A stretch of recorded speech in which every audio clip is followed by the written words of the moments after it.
എൻ്റെ യാത്ര ടീമിൻ്റെ മറ്റൊരു എപ്പിസോഡിലേക്ക് എല്ലാവർക്കും സ്വാഗതം. ഇന്ന് നമ്മളുള്ളത് കോടനാടാണ്. കോടനാട് എലിഫന്റ് ക്യാമ്പിലെ വിശേഷങ്ങളാണ് നമ്മളിന്ന് പങ്കുവയ്ക്കാൻ ആഗ്രഹിക്കുന്നത്. Welcome to Abhayaranyam.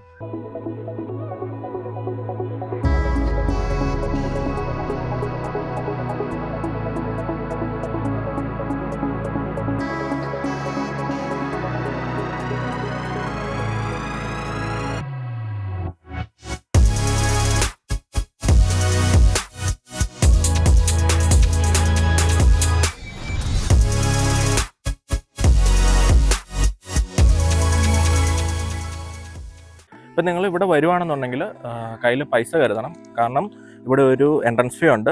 അഡൾട്ട് ആണെങ്കിൽ 50 രൂപ, കുട്ടികളാണെങ്കിൽ 10 രൂപ.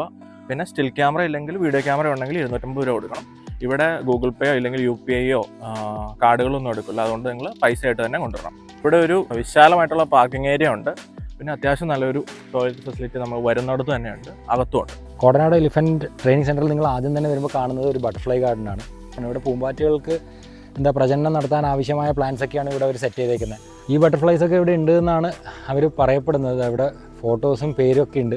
ഇതിപ്പോൾ ചൂടായതുകൊണ്ടാണോ എന്നറിയില്ല, അധികമൊന്നും കാണുന്നില്ല. 1-2 അവിടെ ഒക്കെ ഉണ്ട്. കോടനാട് നിങ്ങൾ കയറി കഴിഞ്ഞാൽ നിങ്ങളെ കാണുന്ന ആദ്യത്തെ ബോർഡ് എന്ന് പറയുന്നത് ഇതാണ്. Elephant camp 400 metre, deer park 150 metre. ഇവിടെ ഒരു മിനി സൂ എന്ന് പറഞ്ഞ് എഴുതി വെച്ചിട്ടുണ്ട്. അത് ഡിയർ പാർക്കാണ്, മാൻ പാർക്ക് എന്ന് എഴുതി വെച്ചിട്ടുണ്ട്. നമുക്ക് ഇങ്ങോട്ട് പിന്നെ വരാം അല്ലേ. ഒരു ആന കുളിക്കാൻ പോകുന്നുണ്ട് അതിലൂടെ. ഏതൊക്കെയാണെന്ന് അറിയാമല്ലോ. ഒന്ന് ആശയാണ്. ആശാനെ പക്ഷേ കൂച്ചുവെല്ലം കിട്ടേക്കുവാണ്. വേറൊരു ആനയും കൂടെ ഉണ്ട്. ഇവർ രണ്ടുപേരും കൂടെ കുളിക്കാൻ പോവാണ് ആനകൾ. അപ്പോൾ നമ്മളന്ന് ആനയുടെ കുളി ഒന്ന് കണ്ടേക്കാന്ന് പറഞ്ഞാൽ ആനയുടെ പുറകെ പോകും. ഇതിപ്പോൾ ഈ ആനകൾ പോകുന്നുണ്ടോ? ഈ ആനകൾ നേരെ വെച്ച് പിടിക്കുന്നത് കുളിക്കാൻ വേണ്ടിയിട്ടാണ്. രാവിലെ ഇവർക്കൊരു കുളിയുണ്ട്. നമ്മളും ഇതിൻ്റെ പുറകെ തന്നെ ഉണ്ട്. അപ്പോൾ പാപ്പാൻ ചേട്ടൻ നമ്മളോട് പറഞ്ഞു ഒന്നിക്ക് പുറകെ നടക്കുക അല്ലെങ്കിൽ മുന്നിൽ പോവുക. കാരണം ഇവർ ട്രെയിൻഡൊക്കെ ആണെന്ന് പറഞ്ഞാലും അത്ര പിടിച്ചാൽ പിടിപിടില്ലാതൊക്കെയാണ് ചേട്ടൻ പറയുക. അപ്പോൾ നമ്മൾ അവരെ പുറകെ വെച്ച് പിടിക്കുവാണ്. ആനകളെ കുളിപ്പിക്കുന്ന കടവിലേക്കുള്ള വഴിയാണിത്. ഈ വഴി നേരെ പോയാൽ ആനകളെ കുളിപ്പിക്കുന്ന കടവിലേക്ക് എത്താൻ പറ്റും. ഇവിടെ ടൈമിംഗ് ഒക്കെ എഴുതി വെച്ചിട്ടുണ്ട്. രാവിലെ 9:30 to 10:30, വൈകിട്ട് 3:30 to 4:30. ഈ സമയത്ത് വരുവാണെങ്കിൽ നിങ്ങൾക്ക് ഇവിടെ ആനകളെ കുളിപ്പിക്കുന്ന കാണാൻ പറ്റും.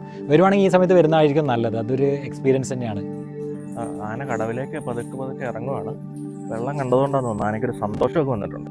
നിങ്ങൾ കോടനാട് വരുവാണെങ്കിൽ ആൾക്കാർക്ക് ആനകളെ കുളിപ്പിക്കുന്ന കാണാൻ വേണ്ടിയിട്ട് ഒരു ഏരിയ തന്നെ അവർ സജ്ജീകരിച്ചിട്ടുണ്ട്. ഇവിടെ വന്നിട്ട് അടിപൊളി വ്യൂ ഇവിടെ നിന്ന് ആസ്വദിക്കാൻ പറ്റും. കണ്ടോ, ആനകൾ അവിടെ കുളിക്കുവാണ്. ഇവിടെ നിന്നിട്ട് ആൾക്കാർ കാണാം. ഇത്ര അടുത്ത് നിന്ന് ആൾക്കാർക്ക് കാണാം.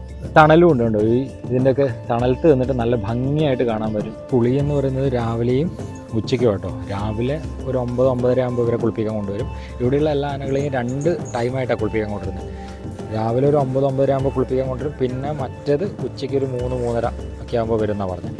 ഇപ്പോൾ ആശയും പാർവതിയാണ് ഇപ്പോൾ കുളിച്ചുകൊണ്ടിരിക്കുന്നത്. ബാപ്പാമ്മ ചേട്ടന്മാർ അവരെ നല്ലപോലെ ഇറക്കി ചെറിയ കുട്ടികളെ പോലെ, അതായത് അമ്മമാർ കുട്ടികളെ കുളിപ്പിക്കുന്ന പോലെ അവരെ കുളിപ്പിക്കുന്നത്. കാലങ്ങോട്ട് മാറ്റി കൈ ഇങ്ങോട്ട് മാറ്റി എന്നൊക്കെ. നമ്മൾ ഇത്രയും വലിയൊരു ജീവി നമ്മൾ പറയുന്ന കേട്ടിട്ട് അതേപോലെ അനുസരിക്കുന്ന കാണുമ്പോൾ തന്നെ ഒരു കൗതുകമാണ്. എന്നുവെച്ചാൽ കാലങ്ങോട്ട് മാറ്റി എന്ന് പറയുമ്പോൾ കാല് മാറ്റുകയാണ്, കൈ അങ്ങോട്ട് മാറ്റി എന്ന് പറയുമ്പോൾ കൈ മാറ്റുകയാണ്. പിന്നെ എനിക്ക് ചെറുപ്പം തൊട്ടേയുള്ളൊരു ഡൗട്ടായിരുന്നു. എന്ന് വെച്ചാൽ ആനകളിങ്ങനെ വെള്ളത്തിൽ കിടന്ന് കുളിക്കുമ്പോഴേ അവരുടെ ചെവിക്കകത്ത് വെള്ളം കയറില്ലായിരുന്നു. അപ്പോൾ ഞാൻ ആ ചേട്ടനോട് ചോദിച്ചു, ചേട്ടാ ഇതിൻ്റെ ചെവിക്കകത്ത് വെള്ളം കയറില്ലായിരുന്നു. അപ്പോൾ ചേട്ടൻ പറഞ്ഞതെന്ന് വെച്ചാൽ അവരുടെ ചെവി എന്ന് പറയുമ്പോൾ ഏകദേശം ഒരു 3 ലെയർ ഓഫ് പ്രൊട്ടക്ഷൻ ഉണ്ട് അവർക്ക്. അപ്പോൾ ചെവിക്കകത്ത് അങ്ങനെ എളുപ്പത്തിൽ വെള്ളം കയറില്ല എന്നാണ് പറഞ്ഞത്. ചെവിക്കകത്ത് വെള്ളം മാത്രമല്ല, അവർ പറയുന്നതും കയറാറില്ല വല്ലപ്പോഴും എന്നാണ് അവർ പറഞ്ഞത്. തമാശ രൂപയാണ് പറഞ്ഞതെങ്കിലും അതിനകത്തൊരു സീരിയസ്നെസ് ഉണ്ട്. അവരിപ്പോൾ നമ്മൾ സംസാരിക്കുമ്പോൾ പോലും അവർ നമ്മളോട് എന്ന് വെച്ചാൽ ഈ ഒരു ഇതിനിപ്പുറം നിന്നിട്ട് മാത്രമേ അവർ കാര്യം പറയുന്നുള്ളൂ. കാരണം ഇത്രയും ട്രെയിൻഡ് ആണെന്നൊക്കെ പറഞ്ഞാലും ആഫ്റ്റർ ഓൾ അതൊരു വൈൽഡ് ആനിമലാണ്. അപ്പോൾ ആ ഒരു ബോധം നമുക്കും എപ്പോഴും വേണം. പണ്ട് പറമ്പിൽ മൊത്തം കളിച്ച് ചെളി പുരണ്ട് വീട്ടിൽ വരുമ്പോൾ അമ്മ ഒരച്ച് തേച്ച് കഴുകുന്ന രംഗം എനിക്ക് ഓർമ്മ വരുന്നത്. ഒരു സൈഡ് കഴിഞ്ഞു, ഇപ്പതാ ഞാൻ അപ്പുറ സൈഡിലേക്കുള്ള തിരിഞ്ഞെടുത്ത. അങ്ങനെ കടന്നു. ഈ കുളി രാവിലെ അവർ തീറ്റയൊക്കെ കഴിഞ്ഞിട്ടാട്ടോ. തീറ്റ എന്ന് പറഞ്ഞു കഴിഞ്ഞാൽ മറ്റേ പട്ടയൊക്കെ കൂടാതെ രാവിലെ അരി, ഗോതമ്പം, റാഗി, മുതിര, മിനറൽ മിക്സ്, മഞ്ഞപ്പൊടി, ഉപ്പ് അങ്ങനെയൊക്കെ ഉള്ളൊരു ഒരു കൂട്ട് തന്നെ രാവിലെ ഇവരൊക്കെ കൊടുത്തിട്ടാണ് ഇങ്ങോട്ട് കുളിക്കാൻ കൊണ്ടുവരുന്നത്. അപ്പോൾ അതൊക്കെ കഴിച്ച് രാവിലത്തെ ബ്രേക്ക്ഫാസ്റ്റ് കഴിഞ്ഞിട്ടുള്ള കുളിയായത്.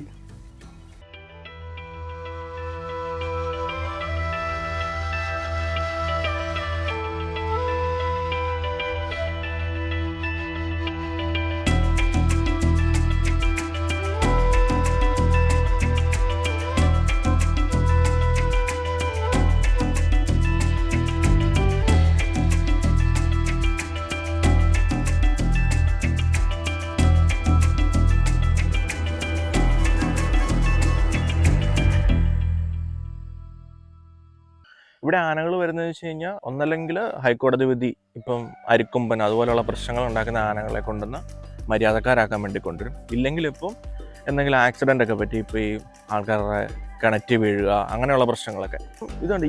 ഈ രണ്ട് ആനകളും അങ്ങനെ വന്നേക്കുന്നതാണ്, ആശ, പാർവതി എന്നൊക്കെ പറഞ്ഞിട്ട്. ഇത് വെച്ച് കഴിഞ്ഞാൽ സ്വകാര്യ വ്യക്തിയുടെ കിണറ്റി വീഴുക, ഇല്ലെങ്കിൽ മലവെള്ളത്തിൽ ഒഴുകി വരിക, അങ്ങനെയുള്ള ആനകളുണ്ട്. ഇത് വെച്ച് കഴിഞ്ഞാൽ അഭിമന്യു, ഇതിപ്പം എവിടെയോ എന്തോ ഒരു പ്രശ്നം ഉണ്ടാക്കിയിട്ട് ഒരു കോടതി വിധിയുടെ ഭാഗമായിട്ട് പുള്ളിനെ ഇവിടെ കൊണ്ടുവന്ന് താമസിപ്പിച്ചേക്കുന്നതാണ്. പീലാണ്ടി ചന്ദ്രു എന്ന് പറഞ്ഞിട്ട് ഇത് മണ്ണാർക്കാട് ഫോറസ്റ്റ് ഡിവിഷനിൽ നിന്ന് പിടിച്ചു കൊണ്ടുവന്ന് ഇപ്പോൾ ഇവിടെ അണ്ടർ ട്രെയിനിങ്ങിലിരിക്കുന്ന ഏക ആനയാണ്. ബാക്കി എല്ലാവരും എന്ന് വെച്ച് കഴിഞ്ഞാൽ ട്രെയിൻഡായി അവർ ഈ വ്യവസ്ഥയായിട്ട് യോജിച്ച് പോയവരാണ്. ഇത് പുള്ളി മാത്രം ഇപ്പോഴും അണ്ടർ ട്രെയിനിങ്ങിലിരിക്കുന്നതാണ്. ദേഹത്തൊക്കെ മണ്ണൊക്കെ വാരി എറിഞ്ഞ് അവിടെ ഒറ്റയ്ക്ക് നിന്ന് ഭക്ഷണം കഴിച്ചുകൊണ്ടിരിക്കുക. ഇവനെ മാത്രം ഇവിടെ സെപ്പറേറ്റ് ആയിട്ട് പാർപ്പിച്ചേക്കുന്നത്. ആക്ച്വലി ഈ സ്ഥലത്തിൻ്റെ പേര് കപ്രിക്കാട് എന്നാണ്. നമ്മുടെ കോടനാട് എലിഫൻറ്റ് ക്രാൾ എന്ന് പറയുന്ന സ്ഥലത്തിനകത്ത് കാണാൻ പറ്റും നിങ്ങൾക്ക്. ഇവിടെ രക്തചന്ദന തോട്ടം എന്ന് പറയില്ല, ആ രക്തചന്ദനത്തിൽ കെട്ടിയിട്ടേക്കുന്ന ഒരു ഊഞ്ഞാലിലാണ് ഞങ്ങൾ രണ്ടാളും ഇപ്പോൾ ആടിക്കൊണ്ടിരിക്കുന്നത്. ഇത് രക്തചന്ദനം ഇത് നട്ടുപിടിപ്പിച്ചതാണ്. ഇതൊരു സ്വാഭാവിക രക്തചന്ദനത്തോട്ടമല്ല, അല്ല, ഇത് ഒരു പ്ലാന്റ് ചെയ്തേക്കുന്നതാണ്, ഫോറസ്റ്റ് പ്ലാന്റ് ചെയ്തേക്കുന്നതാണ്. അല്ല, സൗന്ദര്യം വെക്കട്ടെ, ആടിയ സൗന്ദര്യം വെക്കും, കാറ്റടിച്ച് കഴിഞ്ഞാൽ ശരിയാ. ചിലപ്പോൾ മറ്റേ എന്നാൽ ചന്ദനം ചാരിയ ചന്ദനം മണക്കൊന്നും ഇട്ടിട്ടില്ലേ, അതുപോലെ ഇങ്ങനെ ആടുമ്പോൾ ചിലപ്പോൾ ചന്ദനം മണത്താലോ. പക്ഷെ രക്തചന്ദനത്തിന് മണമില്ലെന്നാണ് പറഞ്ഞത്, സൗന്ദര്യം മാത്രം. എന്നാൽ മാനിനെ കാണാൻ പോയാലോ? ബാ, ഇതിനടുത്തത് മാൻ മാത്രമല്ല, ഇവിടെ മറ്റേ ഇതുമുണ്ട്, മ്ലാവും ഉണ്ട്. എന്തായാലും പോയി നോക്കാം, ബാ. എൻ്റെ പിന്നെ നിങ്ങൾക്ക് കാണാൻ പറ്റും ഡീർ പാർക്ക്, കപ്രിക്കാട് മിനി സൂ. പോകുന്ന വഴിക്ക് ഇങ്ങനെ കുറേ ഇരിക്കാനുള്ള സ്ഥലങ്ങളൊക്കെ ഉണ്ട്. ഇപ്പോൾ ചൂടുണ്ട്, ആക്ച്വലി ഇതിപ്പോൾ മാർച്ചാണ്, ചൂടുണ്ട്. പക്ഷേ എന്നാലും ഒരു ഗുണം എന്ന് വെച്ചാൽ തണലുണ്ട്. നമ്മളിപ്പോൾ ഉള്ളത് ഡീർ പാർക്കിൻ്റെ മുന്നിലാണ്.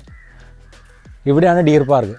ഇവിടെ കാണാൻ തന്നെ നല്ല ഭംഗിയാട്ടോ, മുളകളൊക്കെ ആയിട്ട് നല്ല ഒരു നല്ല ആംബിയൻസ്. ഇവിടെ വെഡിങ് ഫോട്ടോഗ്രാഫിയൊക്കെ ഒരു സമ്മതിക്കുമെന്ന് അറിയില്ല, പക്ഷേ നല്ല ഫോട്ടോഗ്രാഫി കുറേ സ്പോട്ട്സ് ഉണ്ട് ഇവിടെ, നല്ല ഭംഗിയുള്ള സ്ഥലങ്ങൾ.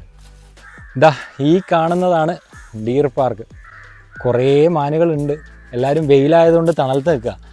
ഇവിടെ വരുമ്പോൾ നമുക്ക് കാണാൻ പറ്റുന്ന നമ്മുടെ നാട്ടുകാർ എത്രമാത്രം കഴിവുള്ളവരാണെന്ന് വിളിച്ചു പോകുന്ന കുറേ മുളകളുണ്ട് ഇവിടെ.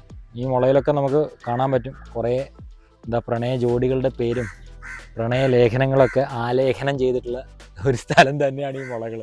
ഇവിടുത്തെ ട്രീ ഹൗസാണ് ഇത്. മാക്സിമം 5 പേർക്ക് എന്നൊക്കെ ഇവിടെ എഴുതി വെച്ചിട്ടുണ്ട്. പക്ഷെ എന്നാലും റിസ്ക് ആണ്, കുറച്ച് വെയിറ്റുള്ള ആൾക്കാർക്കൊക്കെ ഇതൊരു റിസ്ക് തന്നെയാണ്. കയറുമ്പോൾ തന്നെ ഇതൊരു കുലുക്കൊക്കെ ഉണ്ട്, പിന്നെ കുറച്ച് തുരുമ്പെടുത്തിട്ടൊക്കെ ഉണ്ട്, അപ്പോൾ കുറച്ച് സൂക്ഷിച്ച് കയറുക. ഇവിടെ ഒരു കഫറ്റേരിയ ഉണ്ട്, ആവശ്യത്തിന് സംഭാരവും നാരങ്ങളൊക്കെ കുടിക്കണമെങ്കിൽ ഇവിടെ വരാം. അതിൻ്റെ തൊട്ട് റൈറ്റ് സൈഡിൽ തന്നെയാണ് ചിൽഡ്രൻസ് പ്ലേ ഏരിയ.